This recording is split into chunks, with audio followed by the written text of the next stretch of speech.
अस्सलामु अलैकुम वरहमतुल्लाहि वबरकातुहू। इय्याका नअबुदु व इय्याका नस्तईन। इस्लामिक एनसाइक्लोपीडिया 99 से हसन आवान मुखातिब हूँ। नाजरीन, हम मुसलमानों पर 5 नमाजें फ़र्ज हैं, लेकिन आपने कभी गौर किया है नमाजों के औकात पर? फजर, ज़ोहर, असर, मगरिब, ईशा। नाजरीन, ये तमाम नमाजें जो हैं इनके औकात में ख़ास राज पोशीदा हैं और अल्लाह की बहुत बड़ी हिकमतें हैं इन नमाजों के औकात में भी। नाजरीन, ये तमाम नमाजें जो हैं ये डे टाइम में होती हैं।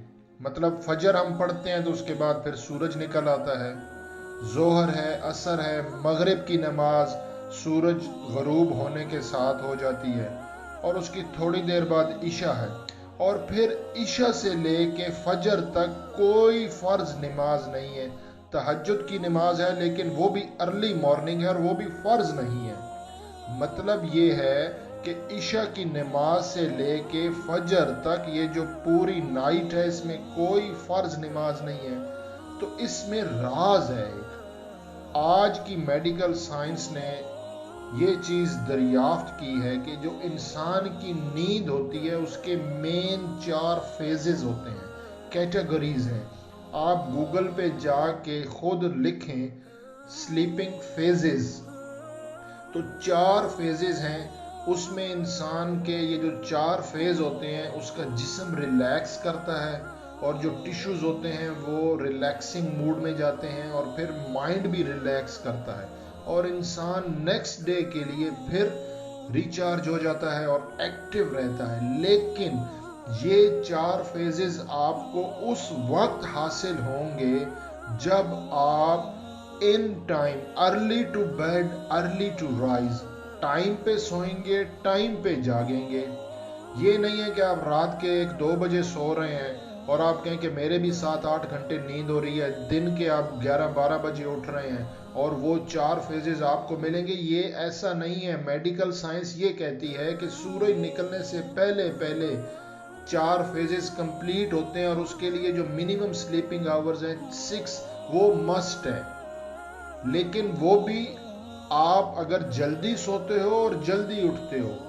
वीडियो बहुत लंबी हो जाएगी और वीडियो आम आवाम को समझ में नहीं आएगी अगर मैं मेडिकली पॉइंट ऑफ व्यू से आपको बताने लग जाऊं। सादा अल्फाजों में ये है कि सूरज जब निकलता है उस वक्त सुबह ऑक्सीजन लेवल बहुत ज़्यादा होता है, क्योंकि रात को पौधे कार्बन डाइऑक्साइड खारिज करते हैं। जब सुबह सूरज निकलता है तो वो एक ख़ास एंगल पर सूरज होता है और हवा में ऑक्सीजन लेवल बहुत ज़्यादा होता है और उसकी जो शुआएं होती हैं सूरज की, उसमें ख़ास किस्म की रेज होती हैं जो इंसानी जिस्म के लिए ज़रूरी होती हैं।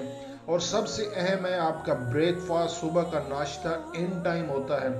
नाजरीन, अगर आप ईशा जमात के साथ पढ़ते हैं, आजकल के टाइम के मुताबिक 7:30 बजे ईशा की नमाज होती है। आप मगरिब के बाद खाना खा लें और ईशा पढ़ें, ईशा के बाद आप सो जाएं। अगर आप 7:30 बजे भी सोते हैं और सुबह 5 बजे जाग जाते हैं तो 5:30 बजे फजर की जमात का टाइम है। 6:05 पे सूरज तुलू हो रहा है। आज के दिन की बात कर रहा हूँ, इन दिनों में। आप 7:30 बजे ईशा की नमाज पढ़ के आके बिस्तर पे लेट जाएं, सो जाएं। मोबाइल, स्क्रीन, लैपटॉप सब बंद कर दें और 8 बजे अगर आप सोते हैं और सुबह 5 बजे तक काउंट करें, 9, 10, 11, 12, 4 घंटे ये हो गए और 12 से आगे 5 घंटे वो हो गए। 9 आवर्स स्लीपिंग बनती है। आप 5 बजे खुद ब खुद आंख खुल जाएगी, 9 घंटे नींद बनती है।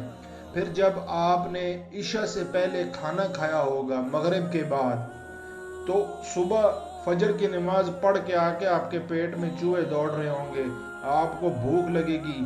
सुबह का नाश्ता दबा के करें। ये कहावत है कि सुबह का नाश्ता बादशाहों की तरह करें, दोपहर की रोटी वजीरों की तरह खाएं, रात की रोटी फकीर की तरह खाएं। मिल गई तो मिल गई, ना मिली तो ना सही। लेकिन हम लोग उल्ट करते हैं। आजकल सुबह का नाश्ता ही 11-12 बजे हो रहा है। हमारी जो नौजवान नस्ल है टिकटॉक, फेसबुक, और स्नैक वीडियो पे लगे रहते हैं। 12-1 बजे वो सोते हैं, दिन को माशाल्लाह 11-12 बजे जागते हैं। उस टाइम अंडा पराठा और होता है, जबकि वो रोटी का टाइम होता है दोपहर की का। तो यही मसला है हमारी नौजवान नस्ल के लिए कि उनकी सेहत ख़राब हो रही है। जब आपके 4 फेजेस आपको नहीं मिलेंगे, आप प्रॉपर नींद नहीं करोगे, आप फिजिकली मेंटली डिस्टर्ब हो जाओगे, बाद में फिजिकली प्रॉब्लम्स हो जाएंगी, आप ज़िंदगी में कैसे तरक्की करोगे। इस्लाम ने हमें बहुत खूबसूरत तर्ज अमल दिया है। जो बंदा फजर के टाइम पे 5 बजे अब जाग गया है, आप सारे काम सुबह अपने करें, नाश्ता टाइम पे करें। जब आपने 5 बजे नमाज पढ़ के घर आना है, आप 7 बजे तक नाश्ता कर लें, दही घी लस्सी मक्खन दबा के नाश्ता करें, आपको 12 बजे भूख लग जाएगी। जोहर से पहले दोपहर की रोटी खाएं। इसीलिए जोहर की रखतें अल्लाह ने ज़्यादा रखी हैं, क्योंकि ये 2 औकात हैं, जोहर और इशा, इसकी रखतें देख लें ज़्यादा हैं, और ये दोनों औकात खाने के बाद के हैं। अगर आप जोहर में खाना जोहर से पहले खाएं और फिर जोहर पढ़ें, और इशा की नमाज से पहले डिनर कर लें फिर इशा पढ़ें, और बाकी नमाजों की रखते काम है, उस टाइम स्टोमिक खाली होता है, असर के टाइम में, फजर के टाइम में, ठीक है, मगरिब के टाइम में। तो ये अल्लाह की हिकमतें हैं, और इनमें अल्लाह ताला ने हमें पैदा किया है, तो जो बनाता है वो ज़्यादा बेहतर समझता है। वो हमारा मैन्युफैक्चरर है, वो खालिक है, और जिसने ये 5-6 फुट का इंसान बनाया है उसे पता है कि ये किस तरह बेहतरीन तरीके पर चल सकता है। ये नमाजें रात को भी हो सकती थी।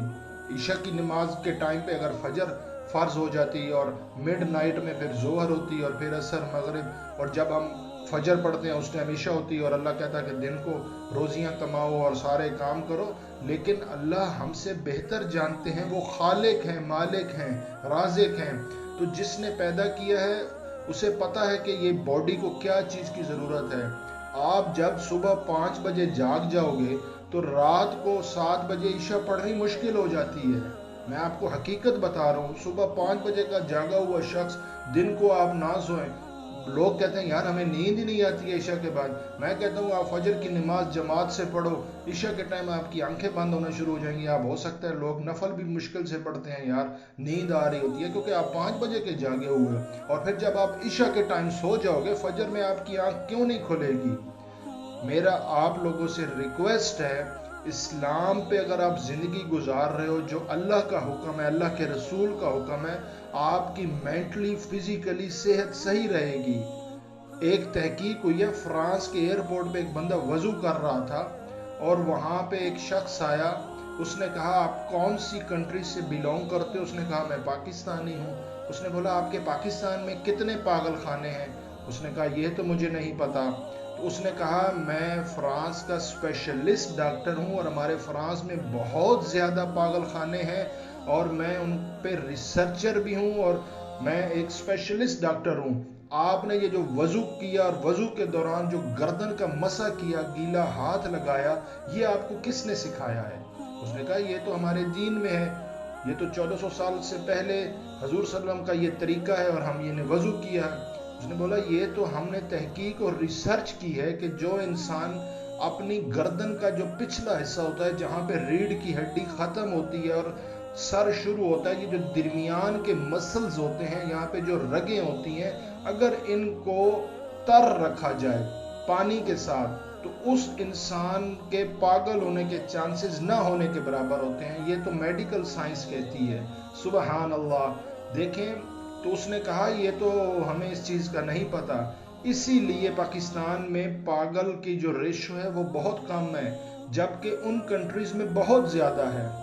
तो अगर मेरा कहने का मतलब ये है, हजूर सल्लम ने फरमाया कम खाओ, कम बोलो, कम सो। इसी तरह अगर आप भूख रख के खाते हैं और आप प्रॉपर नींद टाइम पे करते हैं, तो आपकी सेहत ठीक रहेगी, और तमाम ज़िंदगी के जो दारो मदार है वो आपकी सेहत पर है। हज़ार नेमत इसको बोला गया है, हेल्थ इज़ वेल्थ। आपकी अगर सेहत नहीं है, आप करोड़ों में भी हैं, तो आप अल्लाह की नेमतों से भी दूर हैं। Sugar, blood pressure, heart patient, फलां बीमारियां हैं, और ये नहीं खाना, ये नहीं खाना, ये नहीं खाना, नींद नहीं आ रही है, नींद की गोलियां खा रहे हैं। तो ऐसे रिस्क को क्या करना जब आप अल्लाह की नेमतों से ही दूर हैं। अगर आपका तर्ज ज़िंदगी इस्लामी नहीं है तो बहुत अफसोस की बात है। अपनी नौजवान नस्ल को خدارا 8 بجے کے بعد ان سے موبائل چھین لیں، گھر میں نیٹ لگا ہوا ہے اسے آف کر دیں. یہ سکرین بہت ڈینجرس چیز ہے. اور انہیں عشاء کی نماز جماعت سے پڑھوائیں، فجر کی نماز جماعت سے پڑھائیں، بیچ میں انشاءاللہ وہ خود ہی ٹریک پہ آ جائیں گے. یہ ایک ٹیکنیکس ہوتی ہیں، اللہ کا حکم ہے. تو اسی لیے میں نے کہا کہ یہ ہماری ضرورت ہے آج کی نسل کو، میں اس پہ ویڈیو بناؤں. اب آپ لوگوں سے یہ ریکویسٹ ہے کہ اسے شیئر ضرور کیجیے گا. میں یہ ویو شپ کے لیے نہیں کر رہا ہوں، میرا یہ یوٹیوب سورس آف انکم نہیں ہے. میرے الحمدللہ اور کافی سورس آف انکم ہے، اللہ نے بہت نوازا ہوا ہے. جتنا شکر ادا کروں بہت کم ہے. یہ میں نے صدقہ جاریہ کے طور پہ یہ چینل بنایا ہے، اسلامک انسائکلوپیڈیا 99. آپ اس کو آگے شیئر کیجیے گا. اچھی بات کو آگے پھیلانا بہترین صدقہ جاریہ ہے. جزاک